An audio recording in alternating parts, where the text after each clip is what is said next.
দেখতে দেখতে আমার মেয়েটার 2 বছর পূর্ণ হয়ে গেল। সবকিছুর জন্যই আলহামদুলিল্লাহ। আর 2 বছরের জন্মদিনে মেয়েকে ভেবেছিলাম একদম পরীর মতো সাজাবো। আমার ছোট্ট পরীটা মাশাআল্লাহ। মেয়ের জন্মদিনে ছোট্ট একটা আয়োজন করলাম। সো কি করলাম সেটাই নিয়ে থাকছে আজকের ব্লগ। যেহেতু ছোট্ট একটা আয়োজন করতেছি, কিছু মেহমান আসবে, তো মেহমান আসার জন্য ঘরটাকে তো সুন্দর করে গুছাতে হবে।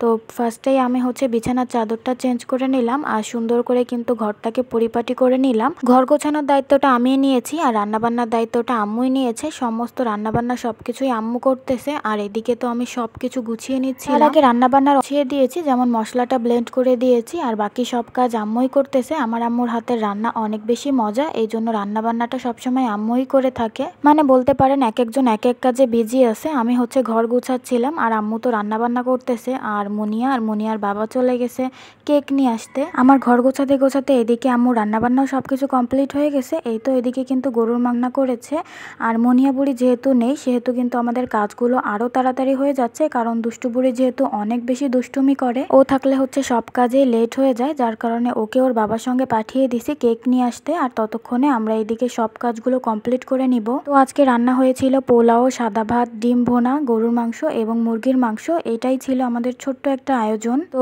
ওই রুমটা গোছানোর পরে আমি গিয়েছিলাম কি রান্না বান্না হয়েছে সেগুলো দেখতে। রান্নাবান্নাগুলো দেখে আসলাম আর এখন কিন্তু আমি এই রুমটাকেও সুন্দর করে গুছিয়ে নিলাম। আর তার মধ্যে মুনিয়া আর মুনিয়ার বাবাও কিন্তু চলে আসছে কেক নিয়ে। এখানে কেক আনা হয়েছে। কেকটা কিন্তু অনেক বেশি সুন্দর আর খেতেও ভীষণ মজা ছিল।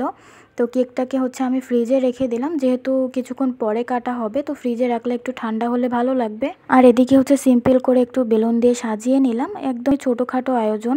তো যাই হোক, এদিকে কিছু বেলুন দিয়ে আর একটু হ্যাপি বার্থডে লেখা একটা আর কি ওয়ালপেপার দিয়ে দিলাম। সব কিছু সুন্দর করে একটু রেডি করে নিছিলাম। আর এদিকে তো বাচ্চারা গান শুনে নাচানাচি করতেছে।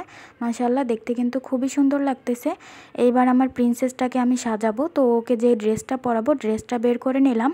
আর ওই যে একটা শখ ছিল মেয়েকে একদম প্রিন্সেসের মতো সাজাবো, এই জন্য একদম প্রিন্সেসের মতো একটা পিঙ্ক কালার ড্রেস নিয়ে নিলাম। আর এখানে কিন্তু একটা প্রজাপতির ডানাও ছিল। যাই হোক, এগুলো দিয়েই এখন দুষ্টুপুরিকে রেডি করে নিলাম। মাশাআল্লাহ, সবাই কিন্তু মাশাআল্লাহ বলে দিবেন। আর আমার মেয়েটার জন্য সবাই অনেক বেশি দোয়া করে দিবেন, আল্লাহ যেন তাকে সবসময় সুস্থ রাখে, ভালো রাখে। যেহেতু অনেক বেশি গরম ছিল, এই জন্য ওকে এই ড্রেসটা পরিয়ে বেশিক্ষণ রাখিনি, শুধুমাত্র কয়েকটা ভিডিও, কয়েকটা ছবি তুলেই কেকটা কেটে ফেলছিলাম, কারণ এত বেশি গরম পড়ছে। বাচ্চাদের তো এমনিতেই গরম বেশি, আরও এই ড্রেসটা অনেক বেশি ভারী ছিল, যার কারণে বেশিক্ষণ পরিয়ে রাখতে পারিনি। তো তারপরে ওর কয়েকটা ভিডিও আর কয়েকটা পিকচার তুলে আমরা কেকটা কেটে নিলাম।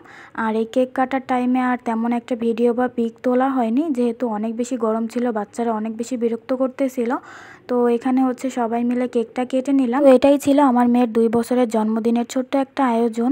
আজকের মতো এখানেই বিদায় নিচ্ছি। সবাই আমার মেয়েটার জন্য দোয়া করবেন। আল্লাহ হাফেজ।